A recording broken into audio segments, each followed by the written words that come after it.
The days leading up to the hearing had been nothing short of a political firestorm. It all started with a simple memo, an internal document from the White House quietly circulated among key government agencies.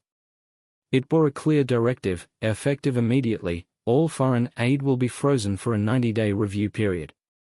No exceptions. At first, it seemed like just another routine executive order, the kind of bureaucratic reshuffling that happens every time a new administration takes office. But then DOGE got involved.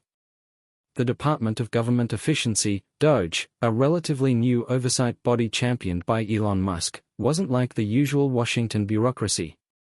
It operated with cutting-edge data analysis, a no-nonsense approach, and most importantly, zero tolerance for corruption. When reports started trickling in that USAID was still moving funds despite the freeze, DOGE took notice. Within days, a full-scale audit was underway. Then came the leaks, screenshots of questionable transactions, millions of taxpayer dollars funneled into overseas projects with little oversight. Some even funded highly suspicious programs in countries that barely aligned with U.S. interests. The public erupted in outrage.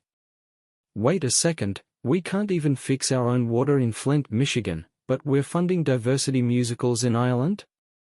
The backlash was swift and unforgiving. Almost overnight, USAID, once seen as an untouchable pillar of foreign diplomacy, became the center of a national scandal. Democrats rushed to defend it, insisting that foreign aid was a cornerstone of America's global influence. Adam Schiff, in particular, positioned himself as its loudest defender, claiming that cutting USAID would lead to disastrous consequences for international stability. But the numbers told a different story, and Jim Jordan wasn't about to let this slide. So here they were. A congressional subpoena was issued. The cameras were rolling. The American people were watching. Adam Schiff sat at the witness table, ready to defend himself and his party. Jim Jordan sat at the chairman's seat, ready to dismantle him piece by piece. The battle lines were drawn, and the reckoning was about to begin. The hearing room was packed. Reporters filled the back rows, cameras trained on the witness stand. At the center of it all, Jim Jordan sat at the chairman's table, gripping the gavel with deliberate patience. With a slow, calculated motion, he slammed it down. The sharp sound echoed through the chamber, silencing the murmurs. Ladies and gentlemen, Jordan's voice carried the weight of a man about to make a spectacle. We are gathered here today to expose a truth that some people in this room would rather keep buried. He cast a pointed glance toward the witness stand, where Senator Adam Schiff sat, hands neatly folded, his expression unreadable. Jordan leaned forward, placing his elbows on the desk as if settling in for a long, brutal interrogation. Adam Schiff, the so-called champion of transparency, has just been caught lying. Yes, lying about the fraud and waste happening at USAID. A low ripple of murmurs spread through the chamber. The Republican side nodded in approval, while some Democratic lawmakers exchanged wary glances. Schiff remained composed, though his fingers subtly adjusted the microphone in front of him. And no, I'm not joking, Jordan continued, his tone dripping with sarcasm. What we're about to discuss today is not just some minor bureaucratic mismanagement. No, this is a full-scale scandal, one that every hardworking American taxpayer deserves to know about. He paused, letting the weight of his words sink in. The press leaned in, pens scribbling furiously, cameras flashing. So I advise everyone here, whether you're sitting in this chamber or watching from home, to stay put until the very end. Because what we're about to reveal today is going to blow the lid off everything you thought you knew about USAID. A tense silence followed. The air felt thick with anticipation. Schiff took a deep breath, adjusting his tie with the calculated calm of a man who knew he was about to be grilled alive. The game had begun. Adam Schiff leaned forward, placing his hands on the desk before him. The tension in the room was palpable. But if he was rattled, he wasn't showing it. His voice, calm and deliberate, cut through the murmurs as he fired back at Jim Jordan's accusations. The moment you say it's okay to violate the law to shut down this one agency, Schiff began, you are saying it's okay to violate the law to shut down anything. Anything. A calculated pause. His gaze swept across the committee members, then toward the press gallery, as if ensuring that every journalist in the room caught his words. If they can do this with USAID, they can do this with the Department of Education. If they can do it with the Department of Education, they can do it with Head Start. If they can do it with Head Start, they can do it with Medicaid. And if they can do it with Medicaid, they can do it with Social Security. He let that last phrase hang in the air. A few murmurs rippled through the room, precisely the reaction he was aiming for. Schiff's eyes locked onto Jordan's, challenging him to dismiss the warning he had just laid out. But Jordan didn't flinch. Instead, he leaned back in his chair, a smirk creeping onto his face, and gave a slow, exaggerated clap. "Bravo, Adam." His voice dripped with sarcasm. Really, that was a stunning performance. The fear-mongering. The melodrama. Oscar-worthy, truly.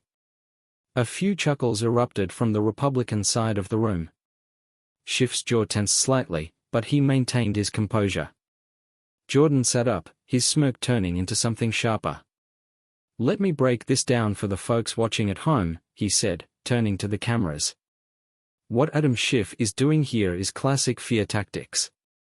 He's trying to convince you that if we even think about cutting a single dime of waste and fraud from USAID, then boom, next thing you know, Elon Musk is coming for your Social Security checks."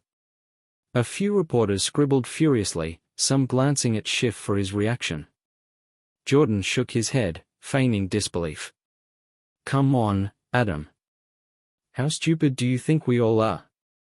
He let out a short laugh, turning back to the committee. "Give us a break." Schiff, still composed, tapped his fingers against the desk, waiting for the noise to settle. He wasn't finished. Not by a long shot. The battle had only just begun. A Democratic Congresswoman, Representative Linda Vasquez, adjusted her glasses and cleared her throat. She was seated at the far left side of the committee table, waiting for the murmurs to die down before speaking. "Senator Schiff," she began, her voice controlled but firm, "let's cut through the noise for a second. Can you clarify, in simple terms, what happens if USAID is shut down or even temporarily paused?" Straightened, seizing the opportunity to steer the conversation back to his message, his tone, always precise and measured, carried a deliberate weight as he responded. "Shutting down USAID or PA, its work will have devastating global and potentially irreversible consequences," Schiff declared, his gaze shifting across the room, ensuring every camera caught the moment. Jordan scoffed but said nothing yet. "But the biggest consequence," Schiff continued, "won't just be felt abroad, it will be felt right here by us." Linda Vasquez nodded, satisfied with the direction, but before Schiff could elaborate further, Jim Jordan leaned forward, smirking. "Yeah, somehow I doubt that Americans will be suffering in the absence of USAID," he said, his voice tinged with amusement. A few Republican members chuckled under their breath. Schiff exhaled sharply but didn't take the bait. He knew Jordan wasn't finished. Jordan tapped his fingers against the table, pretending to consider the matter seriously. "I mean, correct me if I'm wrong here, but it kind of seems like we weren't actually getting a whole lot out of it in the first place anyway." A wave of murmur swept through the chamber, punctuated by the clicking of reporters' keyboards. Schiff clenched his jaw slightly, his hands resting still on the table. This was the game Jordan played best, dismissing Schiff's dire warnings as nothing more than empty theatrics. And right now, it was working. Schiff had barely finished his last sentence, and Jordan was already flipping through a stack of papers, waiting for his moment.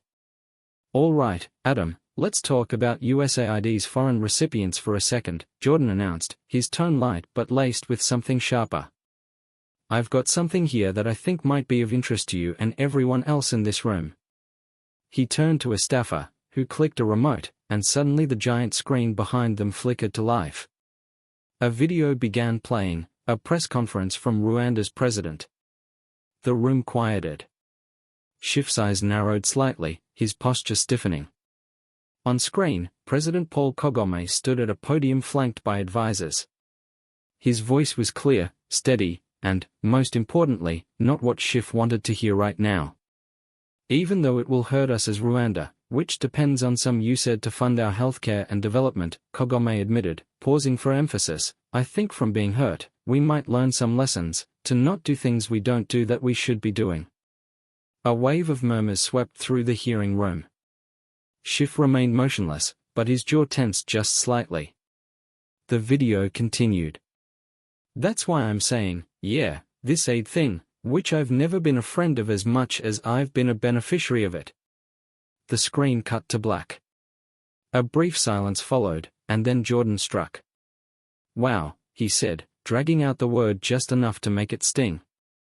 He turned to Schiff, eyebrows raised. That's interesting, isn't it? A chuckle rippled through the Republican side of the room. Schiff exhaled slowly, adjusting his tie. Jordan didn't let up. So there you have it, folks. The president of Rwanda himself, one of USAID's supposed biggest beneficiaries, just said that cutting USAID would actually be good for them. He leaned in as if delivering the punchline. Because, and I quote, now they'll have to become self-reliant. More murmurs. A reporter in the back whispered something to a colleague, scribbling furiously in his notebook. Jordan turned back to Schiff.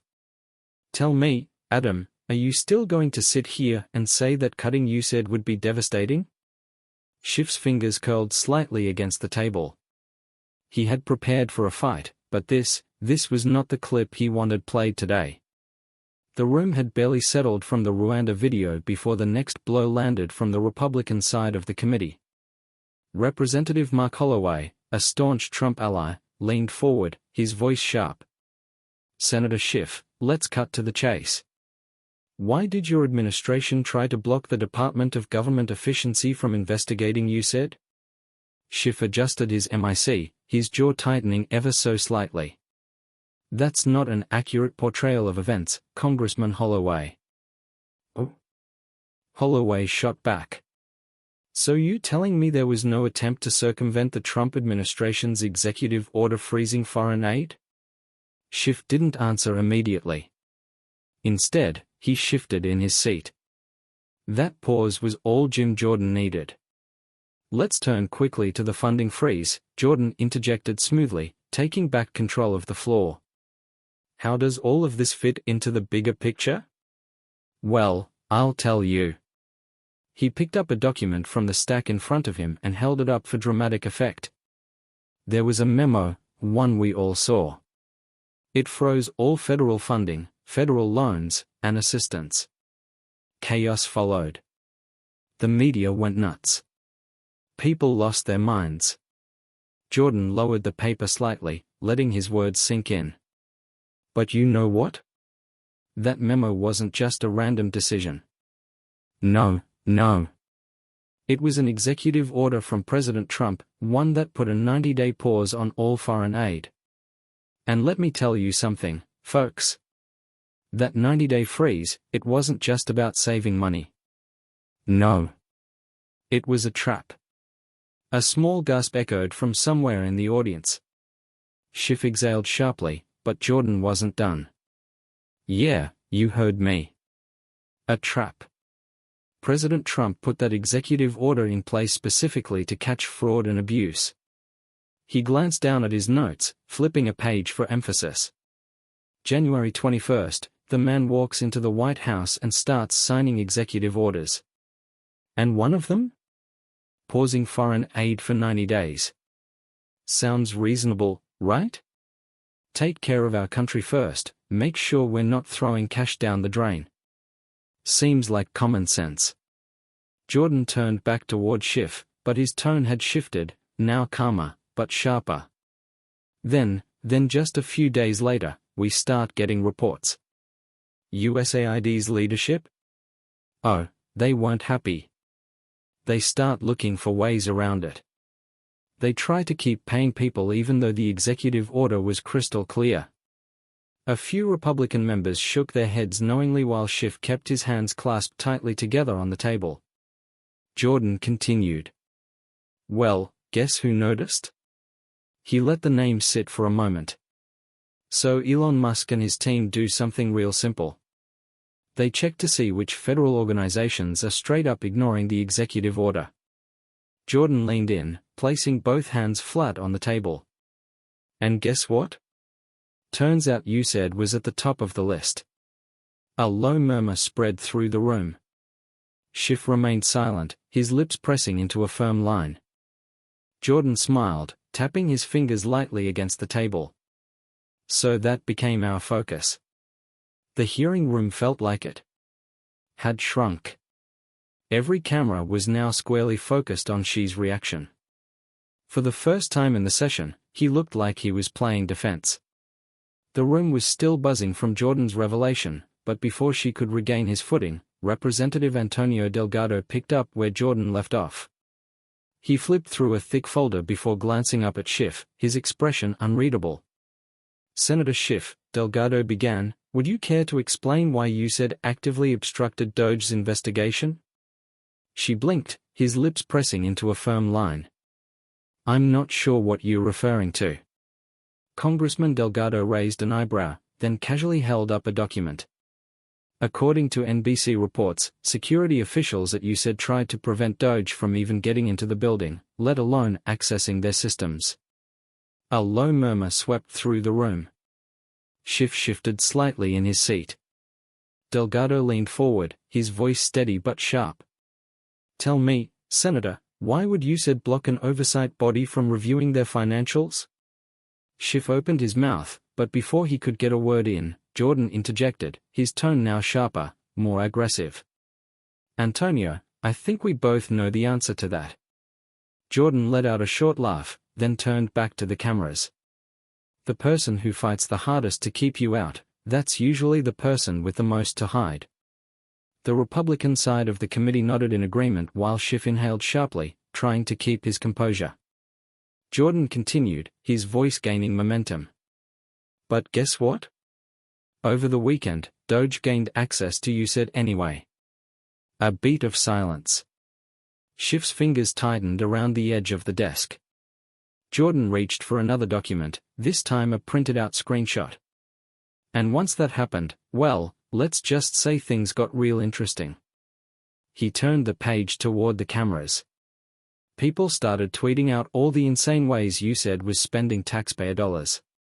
And let me tell you, any American with common sense would look at this and say, wait a damn second. Jordan dramatically tossed the paper onto the table, his voice rising. If we haven't even fixed the goddamn water crisis in Flint, Michigan, then why the hell are we sending taxpayer money to Galway, Ireland, to fund a DEI musical? A small uproar rippled through the room.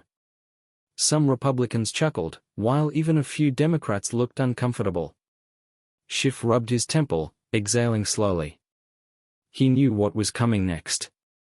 Jordan leaned in, dropping his voice to a near whisper, but the microphone still caught it perfectly. This makes no sense. Jim Jordan leaned back in his chair, exhaling like a man who had just delivered an undeniable truth. He let the weight of his last words settle over the room before delivering the next blow. Did you guys hear that? Jordan asked, shaking his head in mock disbelief. I mean, I just want to make sure everyone here fully understands what just happened. Schiff remained silent, his expression carefully controlled, but the tension in his jaw was evident. Jordan tapped the desk with 2 fingers. So let's go over this again real slow for the folks in the back.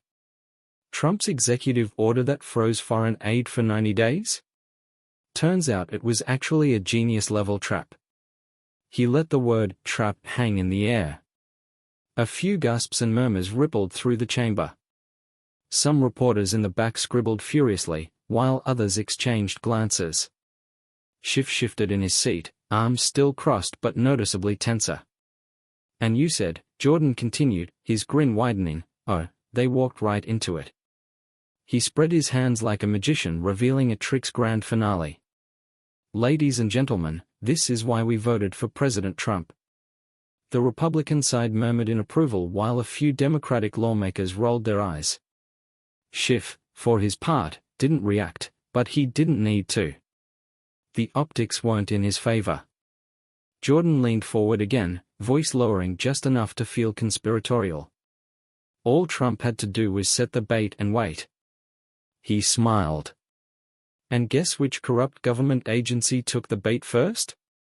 He paused, feigning deep contemplation before dropping the punchline. Oh, that's right. You said. By a landslide. Schiff's fingers tapped against the desk, his lips pressed into a tight line. He knew Jordan wasn't done. Jordan clasped his hands together, nodding as if to himself. And you know what? If I had to place a bet, just a friendly wager, I'd say there are tons of other smaller agencies out there just as corrupt as you said. Maybe even more corrupt. He turned to the cameras, his smirk widening. And lucky for us, the fine gentleman over at the Department of Government Efficiency, he gestured broadly toward the Republican side, are already on the case. A few chuckles from his colleagues. Schiff exhaled slowly, shifting slightly in his seat. But he didn't speak. What was there to say? Jordan turned back to the chairman's podium, casually flipping through his notes. But okay, let's see what else Senator Adam Schiff is mad about. Another chuckle rippled through the Republican side. Schiff's jaw clenched ever so slightly. The battle was far from over. Schiff had been silent for too long. The pressure had been mounting, attack after attack. But now, it was his turn. He straightened his posture, his voice cutting through the murmurs once again. Let's be clear about what's really happening here. The room settled, reporters leaning forward, waiting for his rebuttal. Schiff's tone was sharp, deliberate. This entire effort, it's nothing more than an attempt to raid the Treasury. To take resources that belong to the American people and funnel them into massive tax cuts for those who don't need them. A few nods from the Democratic side. Jim Jordan crossed his arms, an amused smirk playing on his lips. Schiff continued, his voice rising slightly. And let's talk about the real reason they're freezing this funding. Let's not pretend it's about cutting waste or fraud. No, this is about one thing, making sure there's a little extra money for Donald Trump, for Elon Musk, and for their billionaire allies. He let that sit for a moment, waiting for a reaction. Jim Jordan didn't disappoint. The congressman let out a short laugh, shaking his head as if he had just heard the most ridiculous thing imaginable. Oh, Adam, that's rich. Really? A few chuckles from the Republican side. Jordan leaned forward, resting his elbows on the table. So let me get this straight, you saying President Trump is cutting out waste and fraud from our federal budget so that he and his billionaire friends can make money? Schiff didn't respond immediately, but his lips pressed into a thin line. Jordan grinned. Because I'll tell you what, Adam, it sure looks to me like the people who've been making money off the system aren't exactly sitting on this side of the aisle. He gestured vaguely toward the Democratic side, then tapped his pen against the desk, drawing out the moment. And you know what? Jordan paused, his smirk widening, ready to drop the next bombshell. Schiff exhaled slowly, but his fingers tapped anxiously against the table. The next blow was coming. Jim Jordan didn't even wait for Schiff to respond. He was already flipping through a document, the smirk on his face growing wider. In fact, Adam, take a look at this, he said, holding up a printed news report. Because while you're over there spinning fairy tales about Trump and his billionaire cronies stuffing their pockets, reality tells a very different story. Schiff remained still, his eyes flickering toward the paper in Jordan's hands. Jordan cleared his throat, reading aloud. As reported just earlier today, President Trump has asked Congress to end tax perks for billionaire sports team owners and hedge fund managers to help cover tax cuts for the middle class. He looked up, letting the weight of those words settle. A few reporters in the back whispered among themselves, some scribbling hastily into their notepads. Schiff's fingers tightened slightly against the desk. Jordan wasn't done. And you know what's really interesting about this, Adam? Jordan leaned in, his voice turning almost conversational. This move would directly hurt one of Trump's own biggest donors, Miriam Adelson. He tapped the paper for emphasis. You know Miriam, don't you, Adam? Trump's 2024 megadonor. The billionaire casino mogul who owns the Dallas Mavericks. Yeah, turns out Trump's tax plan isn't exactly helping her out. The Republican side of the room stirred, murmurs of agreement rippling through their ranks. Schiff didn't flinch, but there was no mistaking the tightening of his jaw. Jordan smiled knowingly, leaning back in his chair. So not only is Trump not making money for his billionaire-rich friends, but guess what? He paused dramatically, then delivered the punchline. He's actually ending the tax cuts that they currently have. Another beat. He's actually making his rich friends, his campaign donors, poor. The room erupted into murmurs, reporters furiously typing, the political landscape shifting in real time. Schiff exhaled slowly, his fingers curling against the desk. The facts weren't on his side this time. Jim Jordan exhaled sharply, shaking his head with an almost theatrical exasperation. He let the silence linger, letting the weight of his last point press down on the room. Then he chuckled. So everything Senator Adam Schiff just said, Jordan spread his hands, his voice laced with mock disbelief, it's a flat-out lie. A few Republicans chuckled. Schiff didn't react. Not visibly, at least. Jordan leaned back in his chair, shaking his head. He looked around, eyes flicking toward the press gallery, then to his colleagues. I mean, personally? Every time Schiff opens his mouth, I just assume a lie is about to come out. It's like clockwork. A few smirks from the Republican side. Schiff remained stone-faced, though his grip on the table tightened just slightly. Jordan pressed on, his voice gaining momentum. But here's the thing. Despite the absolute meltdown happening right now from the progressive side of the aisle, this country is actually getting stronger. It's genuinely becoming great again.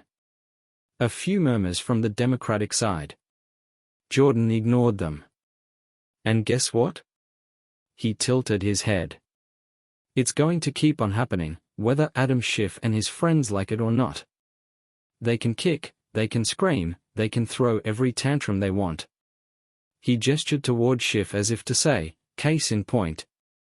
But here's what I find really funny. Jordan sat forward again, resting his elbows on the table. His voice lowered slightly, but his words still carried through the room. Every single thing the Democrats are accusing Republicans of doing right now? They've actually been doing themselves. A few reporters shifted in their seats. Jordan shrugged, his expression almost amused. And you know, it's just like they say, when you point a finger at someone else. He raised his hand dramatically, pointing one finger forward, then slowly curled the other three inward, pointing them back at himself. 3 fingers are pointing back at you. A few Republican members nodded in approval. Schiff stared straight ahead, jaw tight. Jordan grinned, his voice now dripping with finality. But between you and me, folks? He tilted his head slightly. It sure seems like the Democrats' reign of corruption is finally coming to an end. Then, with perfect timing, he delivered the finishing blow. They've been caught with their hand in the cookie jar. A beat of silence. And now it's time for justice. The hearing room was silent for a moment, the weight of Jordan's words hanging in the air like a verdict just delivered. Then, the sound of chairs shuffling, papers rustling, and hurried whispers from the press filled the space as the reality of the moment sank in. Jim Jordan gave one last glance around the chamber, nodding slightly, satisfied. We are finally making this country great again. With that, he set his papers down, tapped the table once, and leaned back in his chair, exhaling like a man who had just won a long, inevitable fight. Across the room, Schiff remained still. His usual smooth confidence was gone, replaced by a quiet tension in his posture. He knew the cameras were on him. He knew the headlines were already being written. And there was nothing left to say. Then, the gavel struck the wood. This hearing is adjourned. A sudden burst of movement. Reporters rushed forward, microphones in hand, voices overlapping in a chaotic chorus of questions. Senator Schiff, Do you have a response to today's allegations? Congressman Jordan, what's next for this investigation? Will the White House be issuing a statement? Cameras flashed. The energy in the room was electric. Schiff stood, adjusting his tie with a measured movement, one final act of control in a situation he had already lost. Without a word, he turned and walked toward the exit, his pace brisk but not rushed. Though everyone could see the tension in his shoulders. Jim Jordan watched him go, a knowing smirk playing at the edges of his lips. As Schiff disappeared beyond the heavy oak doors, Jordan finally rose from his seat, turned to his colleagues, and let out a small, satisfied chuckle. He didn't need to say anything more. The cameras. The reporters. The American people. They had all seen what happened today. And soon, so would the history books. As the last of the committee members filed out of the hearing room, the moment lingered. The echoes of the day's battle lingered in the air. Outside, the media frenzy had already begun. Reporters stood in tight circles, analyzing every exchange, every jab, every moment where Schiff had been cornered. Headlines were being drafted at lightning speed. Schiff left speechless as USAID investigation heats up. Jordan exposes USAID cover-up. What happens next? The beginning of the end. Democrats scramble as corruption allegations pile up. Meanwhile, inside the Capitol, Jim Jordan took a slow breath, gathering his notes. He had done what he came here to do. The hearing wasn't just about USAID, it was about exposing a system that had operated unchecked for far too long. And now, the floodgates were open. As he walked toward the hallway, a staffer caught up to him, holding out a phone. "Sir, you trending." Jordan grinned, barely glancing at the screen. "Yeah, I figured." This wasn't just a grilling in a congressional chamber. It wasn't just a bad day for Adam Schiff. This was a symbolic moment, a shift in the narrative. It was a reminder that no institution, no agency, no political figure should be above scrutiny. When the people demand transparency, those in power must answer. It was about accountability. It was about truth. And most of all, it was about the American people, those who deserve better than bloated budgets, corruption, and political games played at their expense. Because at the end of the day, justice doesn't come from those in power willingly surrendering it. It comes from those bold enough to demand it. And on that day, in that hearing room, justice had spoken.